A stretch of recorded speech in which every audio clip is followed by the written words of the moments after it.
which included a Q&A session. The possible outcomes of a peace summit and core issues to be resolved before Israelis and Palestinians will agree to peace were laid out.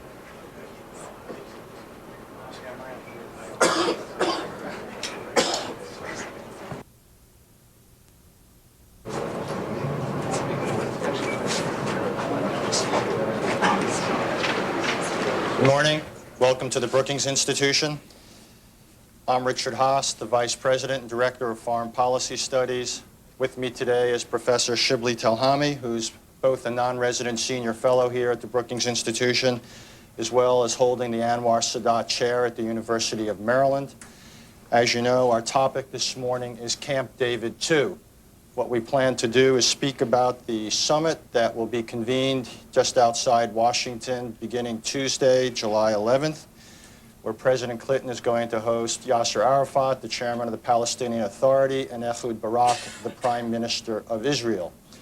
The way we plan to proceed this morning is first I'll turn to Professor Telhami, and he will essentially outline the principal issues that remain to be negotiated, as well as the politics behind the issues. That is, the willingness and the ability of the two parties to reach compromise.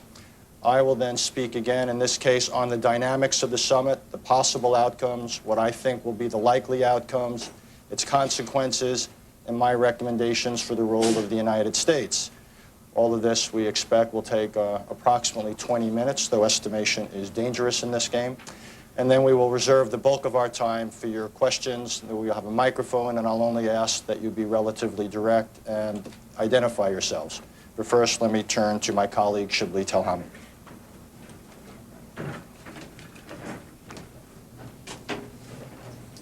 Good morning. This summit is certainly a gamble. It's a gamble, but it's an inevitable gamble. It's a gamble because it clearly is not pre-cooked. The gap remains wide, and the chances of success are not especially high. It's inevitable because I think everybody knew that ultimately you're going to have a summit because there is no way of bridging the gaps at the level of the negotiations that are ongoing. And the only question was when to hold the summit, whether to hold it now, to hold it later, whether to hold one summit or to hold more than one summit. And the decision was made to hold it early rather than late. Perhaps one reason for it is that there's an assessment that time is no longer on the side of an agreement, that actually the later you hold it, the more difficult it'll become. And the second reason probably is to preserve some time to recover in case this fails, to have a second chance. Therefore, the timing. Nonetheless, I would say that despite the fact that the gap remains wide on the major issues between the parties, I think there is a reasonable chance that it could work. I think it's a gamble worth taking. Let me go over some of the issues. Certainly, the official positions of the party remain very far apart. They have not shifted their positions officially on the negotiating table much at all on the key issues. Unofficially, there's been a loosening of positions, and there are contours that are emerging on the major issues. And there are gaps that could certainly be bridged. And one could envision, if not a total comprehensive agreement, at least an agreement on major issues that may require some additional negotiations on some specifics. So what I'd like to do is actually go through some of the issues, the core issues, and give a read on where I see them based on the unofficial around the negotiation sentiment, how positions have shifted unofficially, and where there is room for bridging a gap. First of all, there is the terms of reference. You know, the Palestinians and the Israelis have been negotiating for the past number of years on really different reference points. The Palestinians have been negotiating on the basis of what they assume was 242, UN Resolution 242, which they understood to mean, quote, full Israeli withdrawal from the West Bank and Gaza. And to the extent that there would be modifications of that, they would have to be on practical grounds. Security issues, settlement issues, whatever concessions that have to be made. But the frame of reference for them has been UN Resolution 242 and 338, which essentially is a reinforcement of 242. The Israelis, on the other hand, have been in practice negotiating on the basis that 242 does not apply in the same way to the West Bank, and have, in fact, been negotiating in terms of how much more to give to the Palestinians, more than they now hold, more than they now have. And that's a huge gap, since the Palestinians don't hold much of the West Bank at the moment. So the terms of reference have been contested. In practice, there has been a convergence on terms of reference. In fact, last week, certainly the Israeli Attorney General had a finding which said 242 does not apply to the West Bank in the same way as it applied to Sinai and the Golan Heights, reinforcing that Israeli position. The State Department came and said, no, 242 does apply. The American position, in fact, is that the frame of reference is UN resolutions. And that was a reinforcement of, in essence, the Palestinian position. But in practice, the Israeli position has been shifting. And it has been shifting. You can read it when you read the question of territory. Only a year ago, the talk was about possible Israeli withdrawal from 60 to 70% of the West Bank. Unofficially, there were floated proposals, actually one formal proposal of pulling out from about 80% of the West Bank. Then there were floated additional proposals of perhaps Israeli withdrawals from 90 to 92 to even 95% of the West Bank. So the terms of reference have shifted, and actually the Israeli arguments about maintaining chunks of the West Bank have been focused on issues rather than on principle. That is, on we cannot afford to pull out of these settlements on the Green Line, or we need to have a security presence in the Jordan Valley. So they've been security and settlement specific rather than principle specific. And that is a very important convergence, I think, in terms of reference. On the specific issues, there has been also some convergence. I think one of the most difficult issues clearly is the refugee question. And here, there are some red lines for both sides, but there's also room for reconciliation. I think that issue is bridgeable.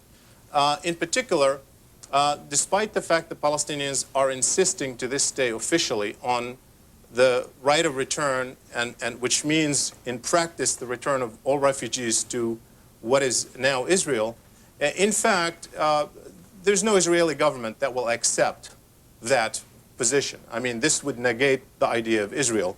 And as a consequence, clearly, the room for flexibility is there. There's an understanding in the Palestinian camp of this particular Israeli need, but there is an insistence on the recognition of the right of return as a principle. And the reason for it is much more complicated than the actual practical settlement of the issue of right of return. I think it's very helpful to think of the right of return as a principal issue and then of a settlement of the right of return. What the agreement will do is settle the right of return question, and in a way, in order to settle it, you have to have an acknowledgement. And the settlement of the right of return, which Israel clearly sees as one of the benefits that it would get out of an agreement. Israel wants to close that file once and for all. This is one of the positives that Israel would get out of the agreement, is to settle this issue once and for all, to close that file. And in order to close it, there might need to be some acknowledgement of the principle coupled with a settlement that clearly would have various components, including the principle that Israel has already floated of accepting a certain number of refugees, perhaps on the principle of family reunification, and numbers have been floated for about 100,000 or so. But clearly there has to be a resettlement of the refugees, and that resettlement package, permanent resettlement of refugees, has to be included, and there have to be some places for those refugees to be settled, and they can't be forcible settlement, and there has to be a compensation package. Certainly the Palestinians have floated the last couple of days a number of $40 billion for settlement, for compensation. You know, that is obviously a figure that is going to have to be negotiated.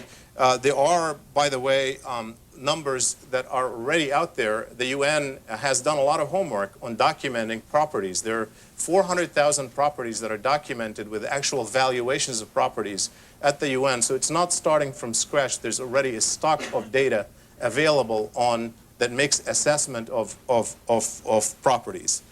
So I think that while this is a complex issue, it's an emotional issue, for the Palestinians, it's a question of identity, it's sort of the acknowledgement of the principal return in a way reinforces their feeling that their struggle has been worthwhile. The practical solutions are out there, and I think people are realistic about what to expect.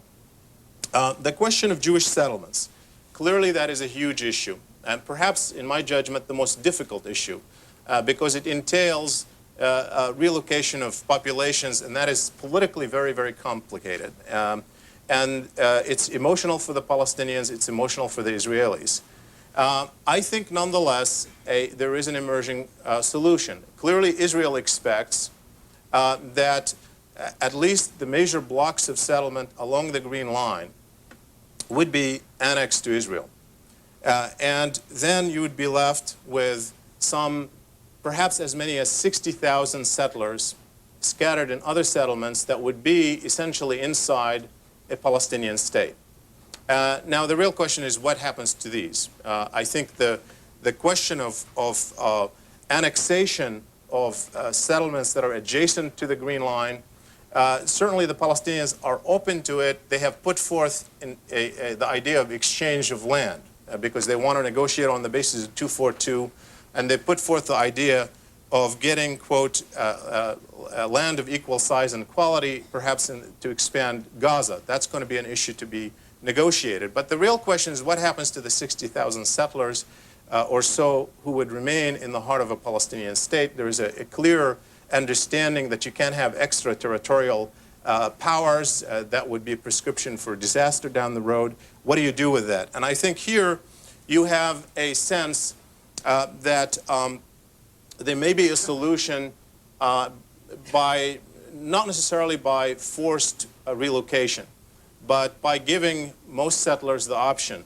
of either getting compensation or new housing in under Israeli sovereignty, or coming 2 years down the road to be under full Palestinian sovereignty. And the assumption is that if settlers in those territories have a choice, that they would choose the former rather than the latter. And that would be a way for Barak to manage that politically without having to have television screens showing him removing settlers from their settlements.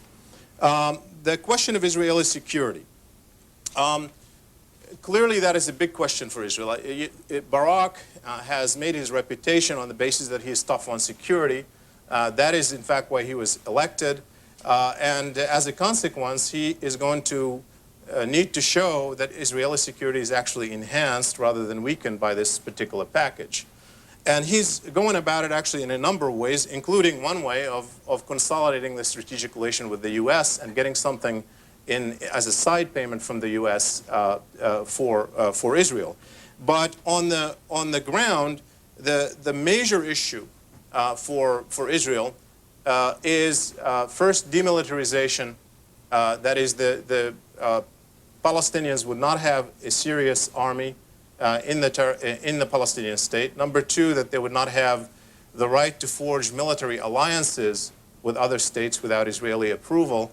And three, having the Israeli military having access to the Jordan Valley in order to defend against possible threats that would come from Jordan or Iraq. And in that regard, there has been I think, a softening of the Israeli position, because initially, clearly the Israeli position has been that Israel would annex, in any settlement, would annex that territory. Right now, the Israeli position is, as long as we can address this military issue, the security issue, we can live with a different status on sovereignty. And I think that there's definitely a lot of room, a lot of flexibility in this position. On Jerusalem, obviously one of the most emotional questions, and perhaps some aspects of it may not be resolved either this month or next month or by September.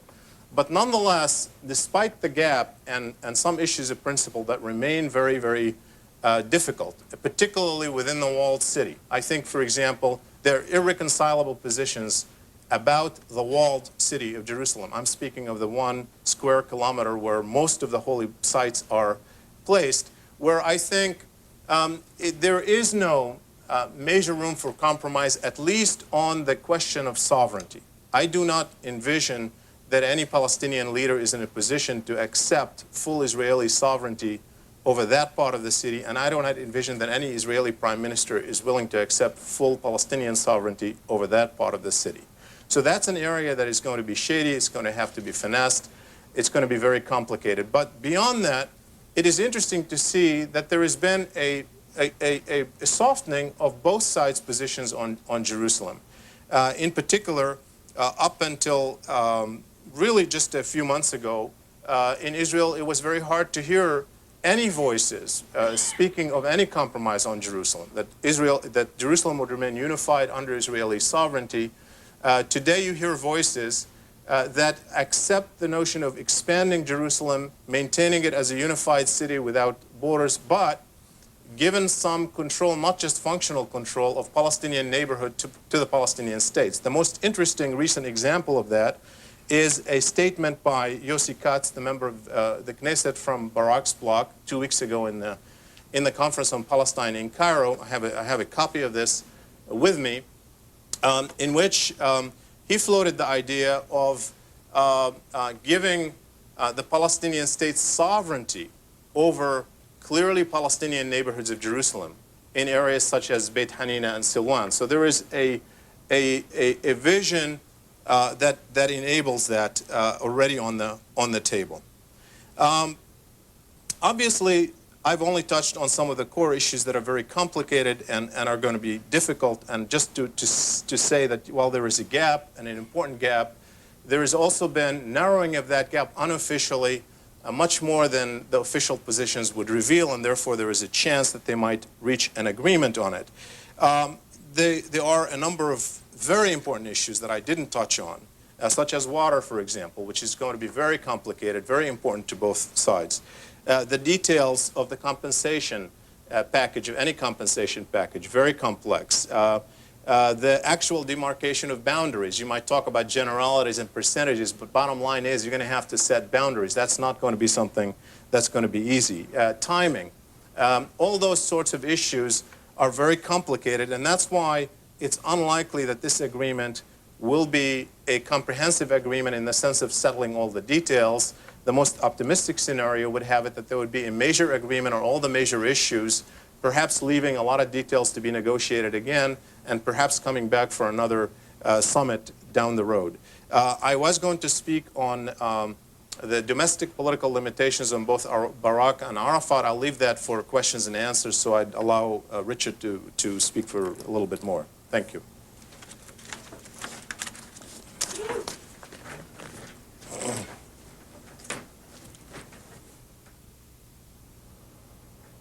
Let me go through 5 issues.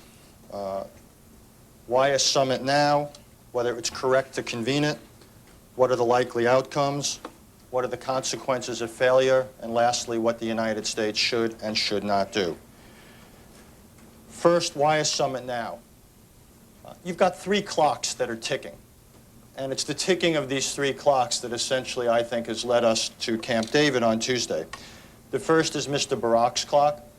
His domestic base has been gradually eroding or crumbling, if you prefer a slightly worse metaphor, since he became prime minister.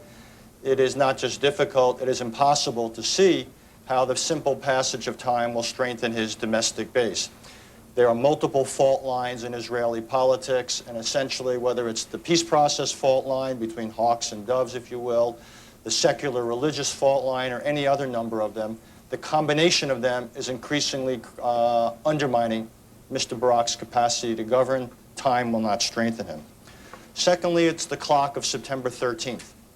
This is the day that the Palestinians have increasingly committed themselves publicly to declaring statehood unilaterally.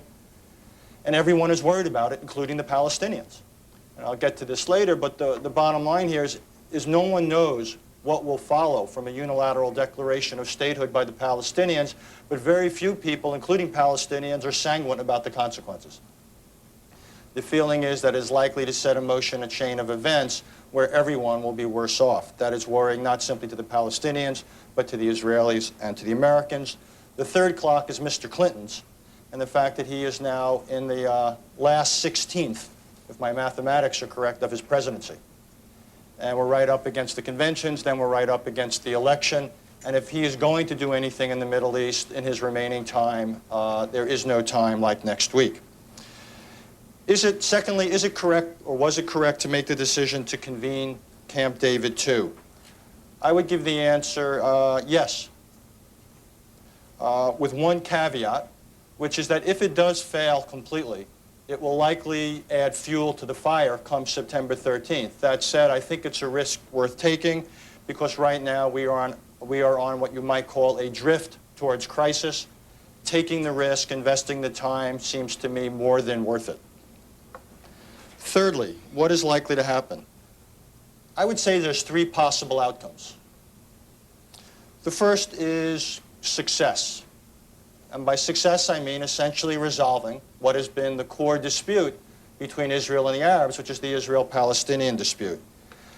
This would mean taking all the issues that Shibli just outlined, territory, Jerusalem, refugees, settlement, the nature of a Palestinian state, water, what have you, and resolving them, and essentially having a treaty that would resolve this conflict once and for all. I would describe the prospects for that happening as remote. And I say that despite the extremely generous Israeli position that is reported to be on the table. What Mr. Barak has been suggesting is far more generous and far more comprehensive than any Israeli government at any time has ever put forward. But the gaps are still quite large. I think Shibli Telhami gave you the glasses half full. I'm perhaps more prepared to give you the glasses half empty on the remaining gaps, in part because I don't see a lot of capacity to compromise. On the Israeli side, I've already noted Mr. Barak's weakened political base. On the Palestinian side, I have seen no evidence of serious preparation of the Palestinian public for compromise. Instead, we've had a lot of positions talking about not simply going back to the 67 lines, but even beyond those lines. And I simply do not think right now the Palestinian polity is psychologically and politically prepared for taking half or two-thirds of a loaf. Indeed, I'd say here is where, in some ways, the comparison to Camp David I breaks down. And I think people have to be careful with saying that this is another Camp David. The geography is the same, but there are important differences.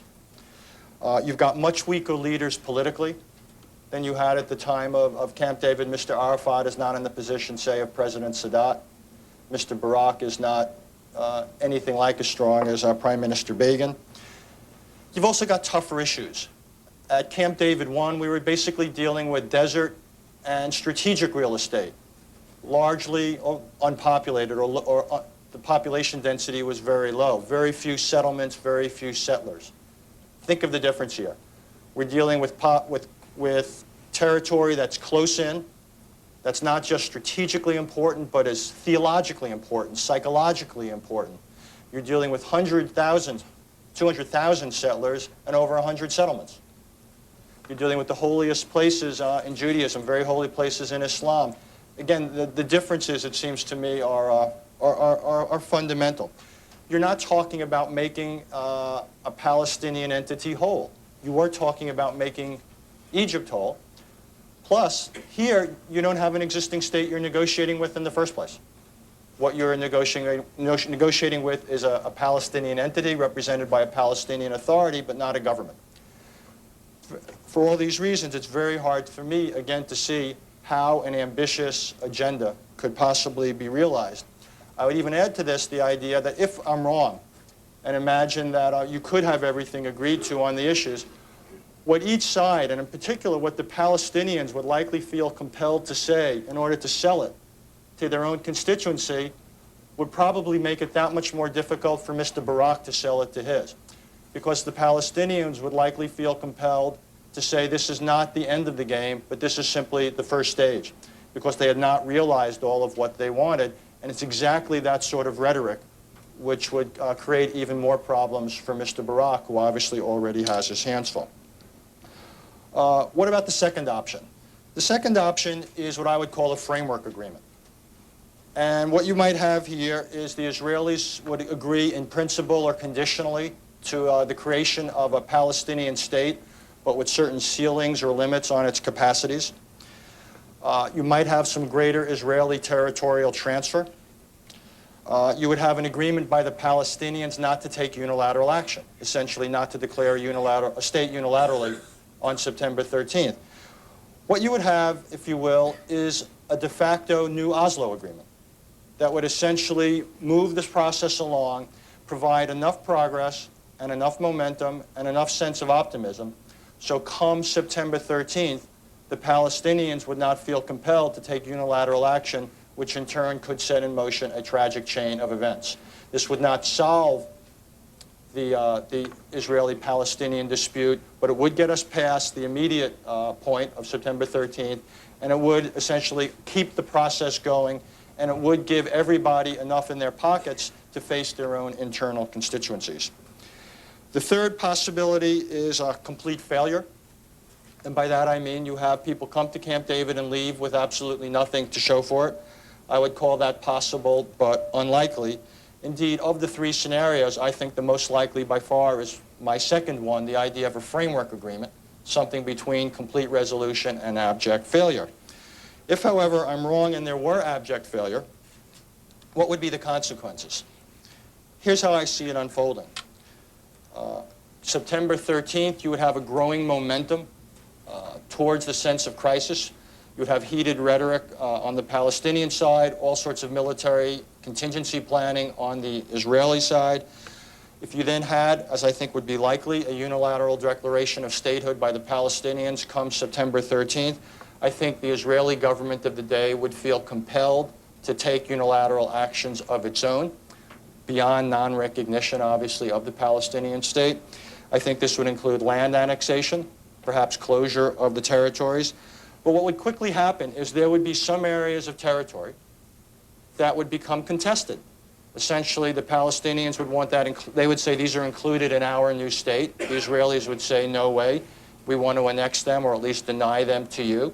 You would have Palestinian security forces or Israeli security forces bumping into one another, and this would not be another intifada.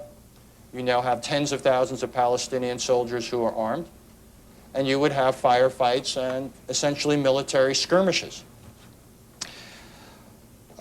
Sooner or later, this would come under control, I expect, after an awful lot of casualties. You would, at a minimum, have a prolonged interregnum in any sort of negotiation or peace process. You would clearly then have one political change in the United States. Mr. Clinton would not be around to pick up the diplomatic pieces. It's possible you could have political changes in 2 or 3 of the entities. Mr. Barak's prospects would be uncertain at that point, to say the least. And even Mr. Arafat's, given the passage of time, challenges in the Palestinian community and his own health. So if and when, and I think it's more a question of when, the peace process of some sort resumed, you would have at least 1, possibly 2, and not inconceivably 3 new faces doing the negotiating. And my view is that it would be hard to say how we would be better off then. Because you would have had this violence, you would have the aftermath and bitter aftertaste of that, and you would also have new facts on the ground that will have been created, and my hunch is that will add to the negotiating baggage that the two sides would bring to the table. So it's hard for me to see how anyone would be better off from this scenario, even if, as some people have argued, some sort of a peace process is inevitable. I would agree with that, but the odds of success, I would think, go down. Lastly, the United States' role. We are an active mediator, which means neither inactive, i.e. we simply are not there to serve the meals, but also not an arbiter. The United States can only mediate. It can provide bridging ideas, suggest ideas, and so forth. But as often has been pointed out, it really is going to be up to the two parties themselves to make the tough decisions. I would think that what would help in that role, something that was done at Camp David, is to discourage public comments, discourage leaks. This is going to be tough enough if it's kept private. I would actually try to keep down the size of the delegations if I had anything to do about it. Cellular phones may, ironically enough, prove to be one of the greatest challenges to success at Camp David, too, and one area where technology does not seem to have helped peace processes. I think what the Israelis have put on the table, as I said before, is remarkably generous, and I think that an awful lot of the U.S. pressure, or active mediation if you prefer, has to be on the Palestinians. I have not seen serious movement in the Palestinian positions. Shibli Talhami alluded to certain public signals that there might well be. I think that's great, but I think one of the challenges for the United States is to see if it can't translate some of these indications into serious positions at the negotiating table.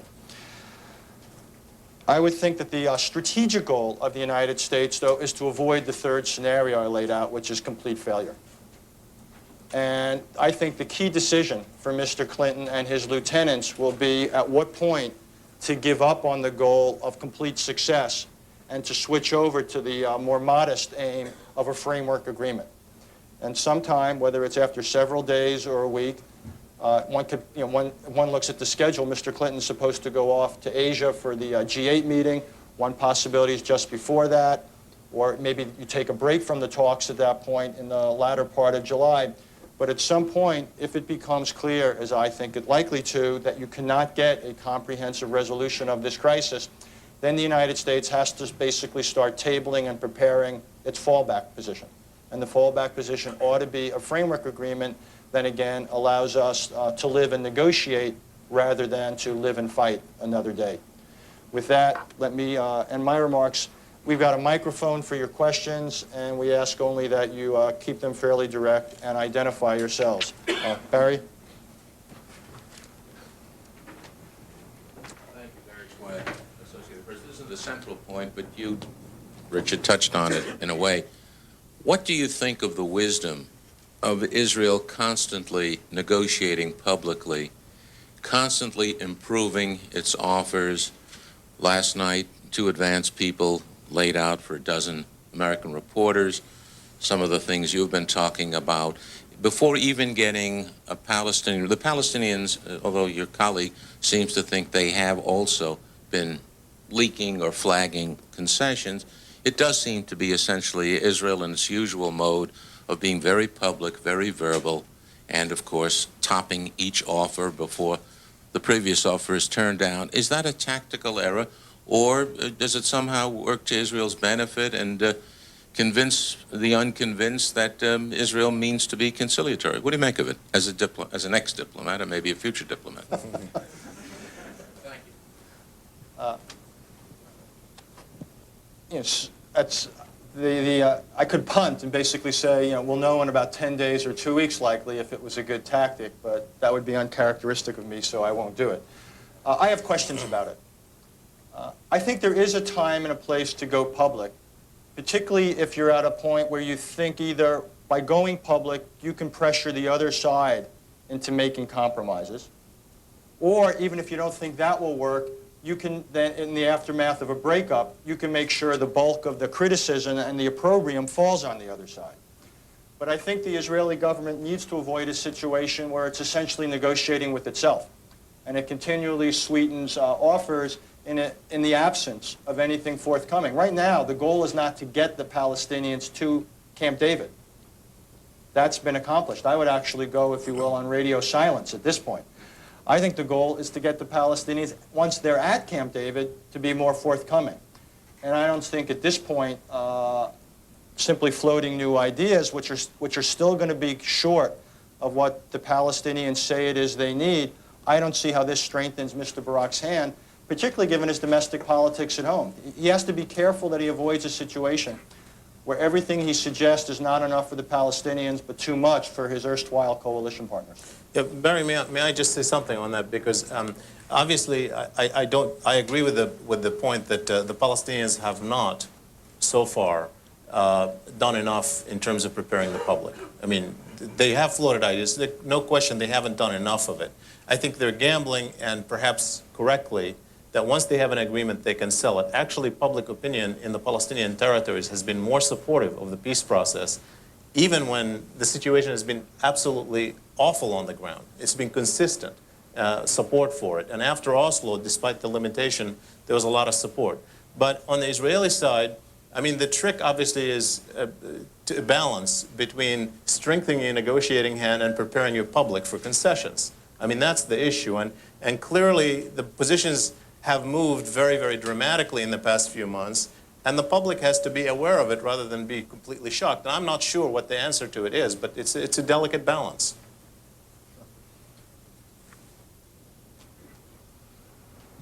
Okay. Can you raise your hand? In the second row here. Thanks. Nick Berry, Center for Defense Information. Mr. Haas, in your three scenarios, you're a little pessimistic about a solution. If I remember correctly in your book, Conflicts Unending, you said that solutions are more possible if you have very strong leaders or very weak leaders. You made the case that they are very weak leaders. Weak leaders that are getting weaker. Doesn't this bode well for a perhaps more than a framework, but more of a solution? And add that to the fact that Clinton, a fairly weak position and wanting to be in the history books, will probably throw a good bit into the pot to favor the solution. First of all, I did not set up this question to have one of my books plugged, mainly because I think it's out of print by now. Let me be more specific. You're right, leaders do have to be either extremely strong in order to negotiate and sell an agreement at home, or so weak that they can't resist it. I think here we may have the worst of all worlds where the leaders are in between. I'm not sure they're strong enough to negotiate serious compromises and sell them at home. But I'm not sure that they're that weak that they can't resist it. Indeed, Arafat in particular is in a position to walk away. And he could then say he wouldn't sell the birthright of the Palestinian people. He was a purist. I could see where he could do that. It's more difficult for Barak to do that, because it seems to me it's hard for him to ultimately face the polls as the peace candidate who couldn't deliver. So I think he's in a more problematic situation. But no, I don't think anyone is so weak where the unevenness is neither is so great that either side can essentially impose its will on the other. So in that sense, I actually don't think this is particularly ripe. I think there's in any political negotiation, you've got to have leaders who, as we've just talked about, are in a position to sell it and who want to sell it. And I think you basically do have the desire factor on both sides. I think both leaders essentially would like an agreement in principle.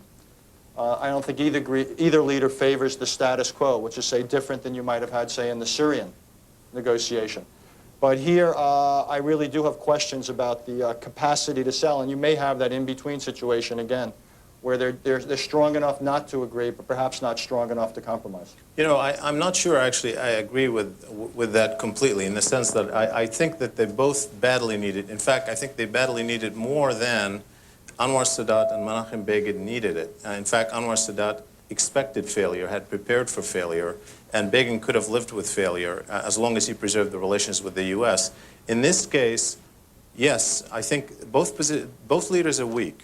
And the weakness in some ways limits them. They have red lines. Clearly, Arafat is in no position to agree to full Israeli sovereignty over East Jerusalem. I think he can't survive that. Not just in terms of his own people, the Arab states, but actually in terms of his own legacy. This is a man who built his legacy on the Palestinian cause. This is a symbolic issue. I just can't see him ever accepting that notion. Similarly, I can't imagine that any Israeli prime minister would accept that Israel is going to become mostly an Arab state. I mean, that's just not possible. But short of that, I think the scenario that you painted about the failure is a very strong argument why they desperately need an agreement. Not just that they want it, but they really need it, because the alternative to them, while it's maybe viable, is potentially disastrous. I agree, and that's why I think we'll get a framework rather than, though, a full package. I think that might be the compromise approach that is as much as the political traffic can bear, but avoids the risks and penalties of complete failure. Sure. Norman Kempster with the Los Angeles Times. Accepting your point that the United States is a mediator and not an arbiter, what is the most we can expect Clinton to be able to do here? What are the cards he has to play? What are the pressure points he can push? Good question. I think there's a few things the United States can do. One is obviously just help in coming up with bridging positions and packages. Sometimes in negotiations it actually helps to make it more, not less complicated, because you can give people trade-offs. What they can't get in Area 1, they can get in Area 2. So the United States can help there. I think there's the threat of public description, that if the United States goes out and by what it says and how it says it, it clearly puts the blame more on one side than the other. I think that carries tremendous weight. So if one side knows that the United States is essentially frustrated or fed up with it, they have to live with that. I think more positively, the United States has lots of carrots in the way of whether it's in strategic cooperation with Israel, all sorts of military and technological transfers that could be made, in terms of aid packages, trade arrangements, to essentially go out and beat the drum around the world for financial packages to help, in particular, a new Palestinian state. So I think the United States has a combination of carrots and sticks it can bring to Camp David. I just wouldn't exaggerate it. And by that I mean, I think the United States, by everything it says or threatens to say or everything it promises to do, can provide the last few percent, if you will, of an agreement. But I don't think we can either promise or threaten enough to substitute fundamentally for what the parties themselves are unable or unwilling to do. So we can play a clinching role, if you will, but we can't really play more than that. It's also going to mean that in order for us to play it, at some point Mr. Clinton's going to have to speak to the American public and the Congress. And that's been missing a little bit here. And one sees rumblings on the Hill and elsewhere where people aren't quite prepared for the price tag that may come. And an important part of this is going to be bolstering the process. And whether you get a complete package or, as I think more likely, a partial package, the United States is going to have to be prepared to take out its wallet, as are the Europeans, as are the Arab governments, the oil producers, as is Japan and others. And I think we should be prepared to both lead such an effort and contribute to such an effort. And that's another place where you need some public preparation. So it's not simply Mr. Arafat and Mr. Barak who have to prepare their publics. I would hope that Mr. Clinton would use the bully pulpit that is the Oval Office to prepare the American public and the Congress for what we may be asked to do. May I just add to this? If you review the American role in the mediation up to now, it certainly has been a role that is almost less than a mediator, in the sense that the U.S. has not been putting forth very clear bridging ideas on the table in most cases. And that may actually end up being a justified position. Frankly, I think people may look at this as being a reasonably good approach, given the fact that if we look a year ago, there's no way that American mediators could have put forth on the table the kind of concessions that are now likely to happen by the parties themselves. So, and it would have been shut down in the political environment in Washington. But when in order to bridge the gap, there is no escaping some bridging ideas, because neither party is going to put that forth on the table. It's just not going to happen. And so the U.S. is going to have to formulate some ideas, not a peace plan, not an imposition, but clearly is going to have to think about ways of conveying, third-party solutions, or suggesting them and negotiating as the basis of the negotiation. And I also agree with the point of selling the accord and preparing for it, not only domestically, frankly, but in the region. I mean, one of the major failings of Camp David I was to sell that agreement in the region. There wasn't enough preparation to sell it with other Arab countries, and ultimately Egypt was left alone. It was a major success in the U.S. Historically, it looks like a very important success. Let's not forget that in the region it was seen to be a disaster. Most people had rejected it. There wasn't enough preparation to reach out to get a coalition to support it, and that needs to be done before, during, and after this process. Sir, in the back. Thank you. Dick Giuliano from CNN Radio. This sense of unease or disquiet or uncertainty that you described in the Palestinian community about the September 13th deadline, does that raise the likelihood that the Palestinians might be looking for something, anything, to at least come up with a framework so there can be a backing away from September 13th? I think up to a point, but when you say anything, like everything in life, the devil's in the details. But yeah, I actually think, as is often the case in bluffs, this is one that people don't prefer to play out. just as I think if Mr. Barak had had his druthers, the Israelis would not have withdrawn unilaterally from Lebanon, but that bluff would have translated itself into an agreement with Syria and ultimately Lebanon itself. So too, I think that Mr. Arafat would prefer not to have to give in to the growing momentum to unilaterally declare a state on September 13th. He knows full well the risk he takes. And ultimately, if push comes to shove, the Israelis are bigger. They can shove back harder.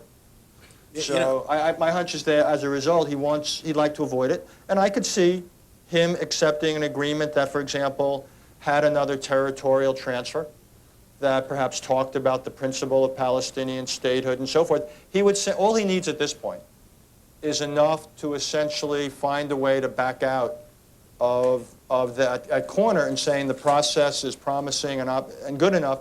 And I don't think that's beyond the wit of man. I would be surprised if we couldn't at least get that.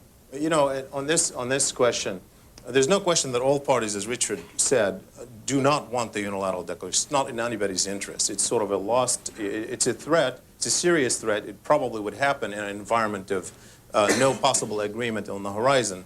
But Arafat would need a lot, including, you know, sort of the acceptance of statehood prior to that in order to shy away from carrying out the threat, perhaps by the end of the year. I wouldn't say September 13 necessarily. In fact, the PLO Executive Committee, in essence, gave him license to declare it any time between September 13 and the end of December. But you have to remember the backdrop in the region. You know, here we're talking about the summit. In the regional, I just returned from the region last week. If you look at the coverage in the region, much of the coverage is still about Hezbollah. Much of the coverage is still about how they've succeeded the victory, the glorious victory of armed struggle, and how the PLO and Arafat are selling out, and how they're going to Washington to do this and that. And the backdrop is this pressure of fighting off against this trend that's emerging, that you know, the conclusions, and I think the erroneous conclusions that were drawn from the Israeli withdrawal from Lebanon. And it is that pressure that he's under right now, and that, you know, he needs to try to figure out a way to resist that in the fall. Second row here.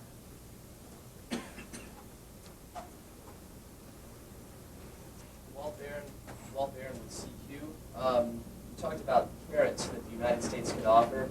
Have there been any estimates of price tag for the United States over the long term for this? And also, should the United States be prepared to send military troops for peacekeepers in this transition? What kind of role does Congress play in the reluctance of Congress to approve this aid and this sending of troops over there? How does that affect the negotiations coming up? I haven't seen authoritative price tags. A lot depends upon, you know, the details of an agreement, how many people are moved on the Israeli side, what sort of security arrangements are agreed to, the amount of Palestinian refugees that are allowed to be brought back, what sort of allowance you'd have. I think you're talking about, you know, tens and tens of billions of dollars, but I wouldn't assume the United States necessarily does the lion's share of that. I think the EU would do a lot. I think the Arab oil producers would be asked. If you look at the Gulf War pattern, for example, the Japanese, the Koreans, and others would be asked. Everyone has a stake in Middle East stability.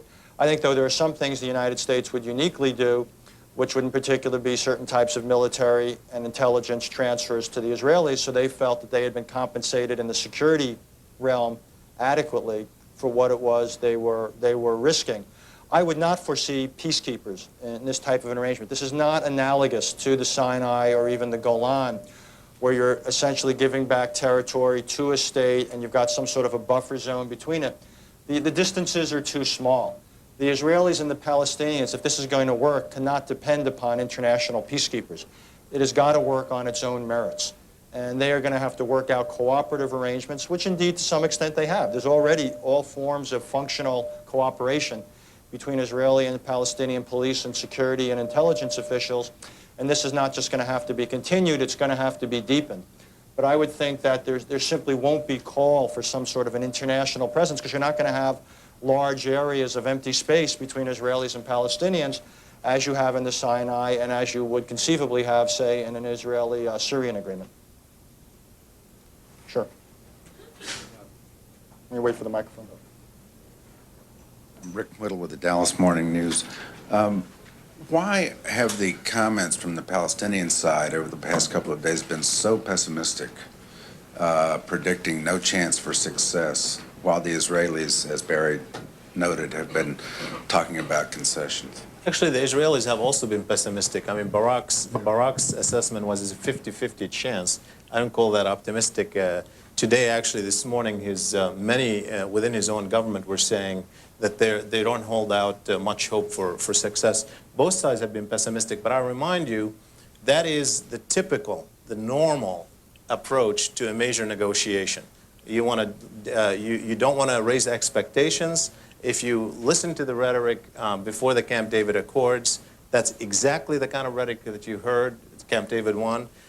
Before Sadat came to Camp David to meet with Begin, he actually rounded up many of his ambassadors from around the world to give them a lecture about the likely failure of the summit and to prepare for a public opinion campaign to following the failure. It's not an unusual thing. That's what I would do if I were in their place. You're busy lowering the bar of expectations. Sir. Charlie Wolfson, CBS.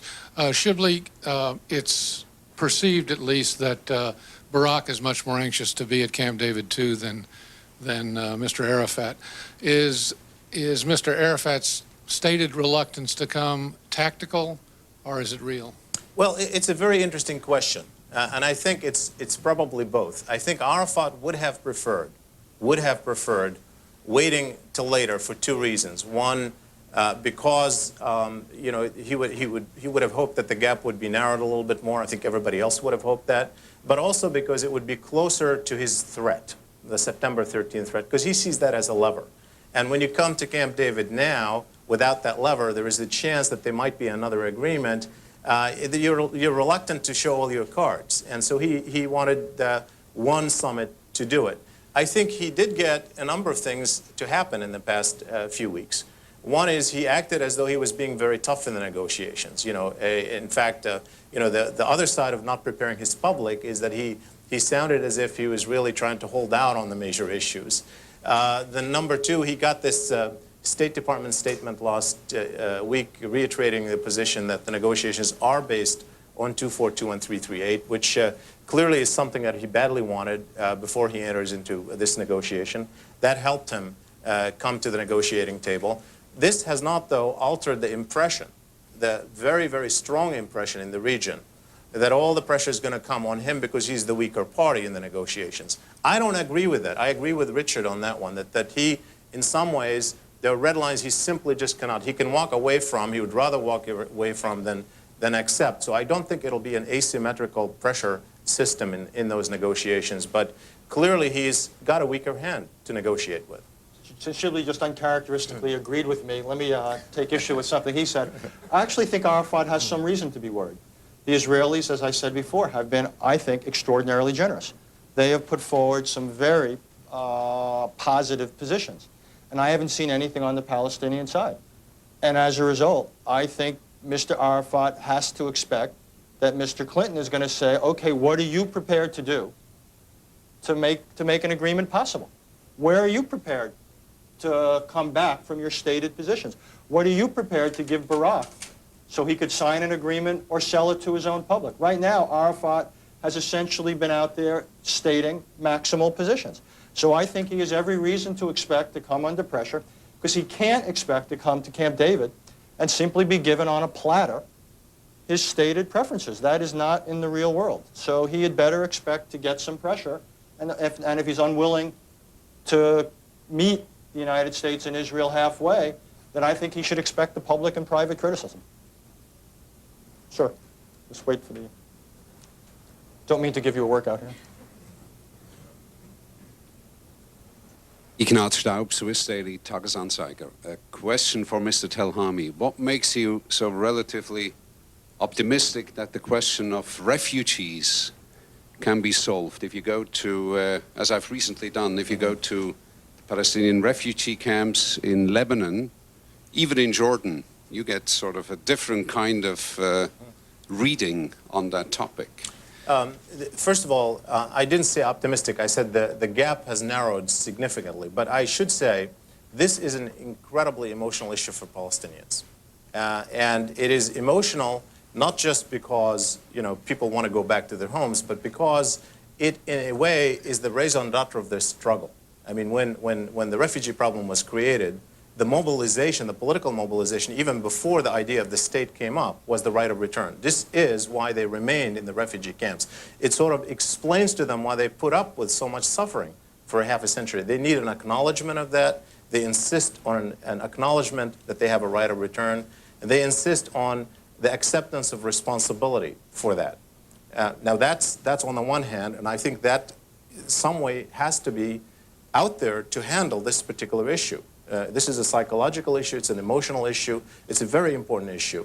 I don't underestimate the importance of a psychological issue. This is separate from, okay, there is a right of return, there is a problem, there is a responsibility, how do we settle it?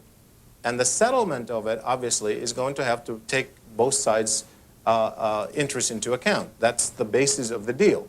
The basis of the Oslo deal was to acknowledge the idea that there will be two people, two states, and you can't just then resolve that into one state. That just negates the entire idea. Now, having said that, it is clear that some people are not going to accept it. And frankly, a Palestinian government, a PLO or Palestinian Authority, is not in a position to sign off individual rights of people to return or for property. What it can do as an authority, it doesn't represent, the PLO is not a state. The Palestinian Authority is not a state. And even if it is a state signing this agreement, those refugees in Lebanon are not citizens of the state under international law. So the extent to which it can actually settle their rights to return individually is questionable by international law. What it can do, however, is close the collective file. That is the file for collective Palestinian rights to return, the right of the state of Palestine to demand any extraterritorial jurisdiction over any part of Israel in the future, and it can provide a package of compensation.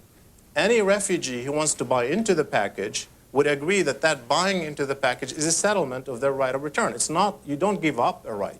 What you do is you settle a right. So if I'm a refugee in Lebanon and I have a package which says, we're going to give you three options. Get into a pool of being one of those who are going to go into Israel, whatever the number is, or moving into a Palestinian state, or going to be settled permanently somewhere else. You have those choices. Plus, you're going to get, $15,000 compensation. I'm just giving this from the top of my head. But if they were to accept that, then they're essentially signing off accepting right of return. You have to have something in it for individuals, not just for the collective. But that's the kind of deal that it is. It's not that you're going to get every individual to accept it. There will be individuals, and I assume that there will be legal cases down the road, even after an agreement, where individuals are going to file for individual rights, and nobody can control that. It's just important to remember that there's a difference between the right of return and the reality of return.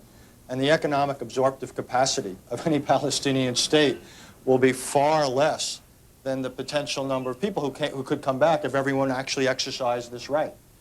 And so I think we're talking about much smaller numbers than the so-called pool of Palestinian refugees. And also I think even if I'm wrong and there was a larger economic absorptive capacity, I don't think everyone would exercise the right. We're talking here about symbols, which is not necessarily good news, because symbols are often more difficult rather than less difficult to compromise at a negotiating table. We've got time for about 2 more questions, and then we got to wrap it up. Yes, ma'am. In the 3rd row. Thank you. My name is Sharon Kanamui, and I work for FoxNews.com. I am wondering, you said that the U.S. has been less than a mediator at times. And the way I understand it is Carter basically held the 2 leaders hostage during the first Camp David until they came up with a solution. I'm wondering what you think the impact will be of Mr. Clinton's departure, his coming and goings, and what your sense of the U.S. expectation is out of this event. Do you mean by the departure to Asia? Yes. whether he will leave them behind and go and come back before it's finished. I assume that they're keeping their options open. I assume that cancellation is still a possibility. And why cancel if you don't know what's going to happen? I assume that's what's happening there. But in terms of less than mediator, I think the U.S. has been, quote, more of a facilitator. It has been extremely reluctant to put forth its independent ideas.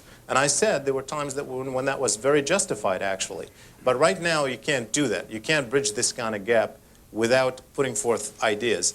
The hostage question is interesting. I wrote a book actually on Camp David. I researched that very, very thoroughly.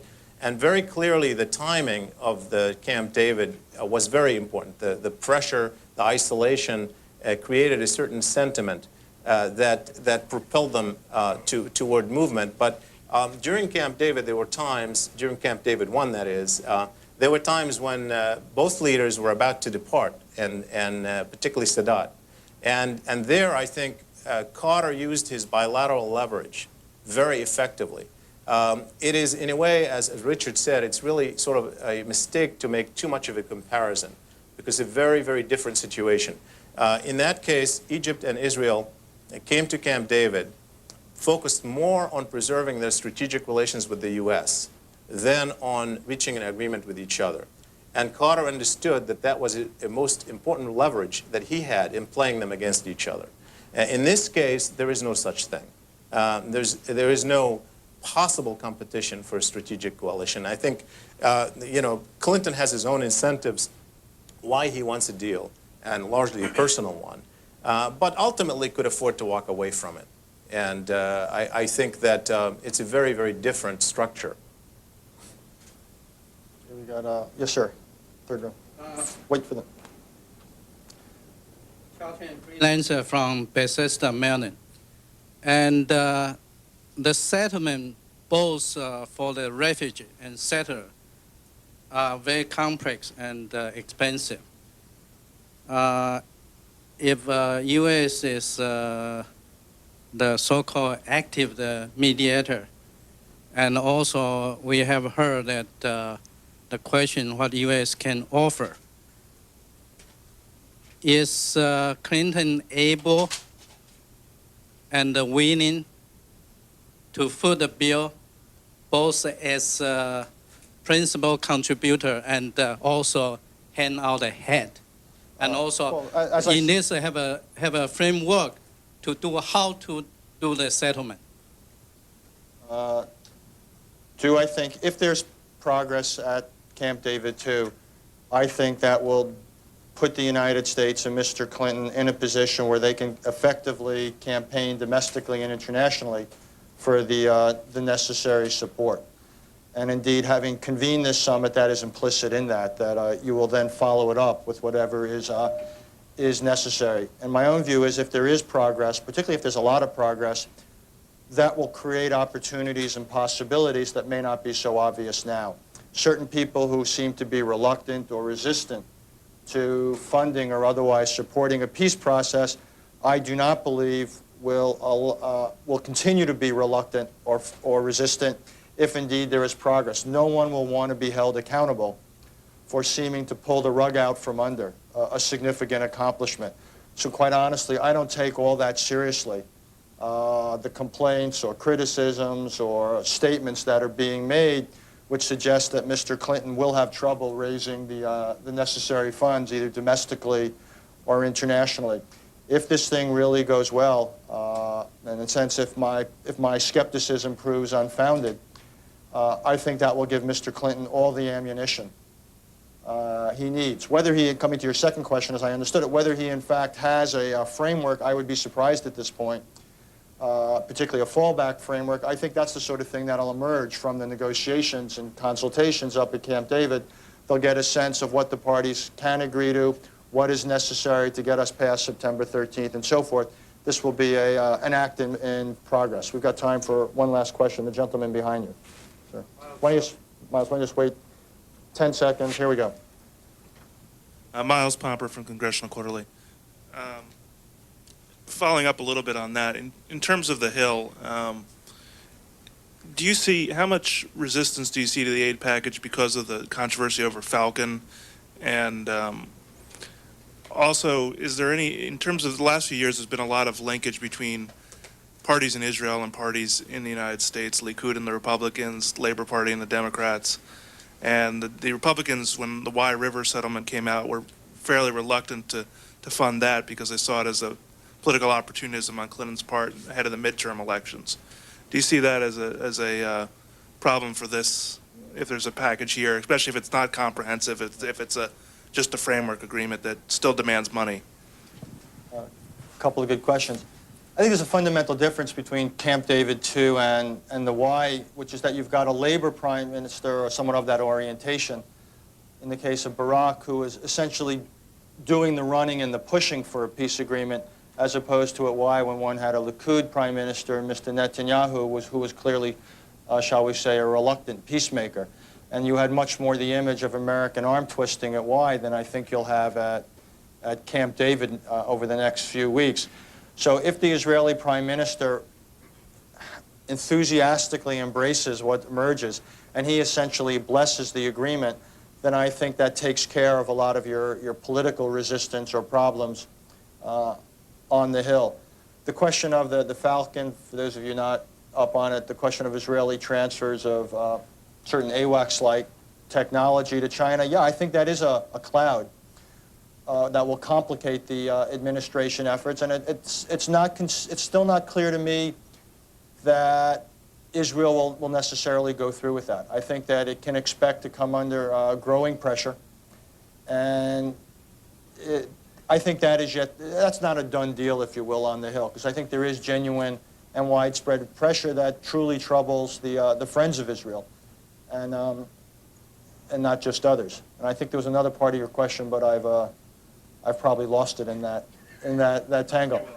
I want to thank my colleague Shibli Telhami from the University of Maryland in Brookings for joining me this morning, and I want to thank all of you for coming here to Brookings to hear this briefing. Thank you.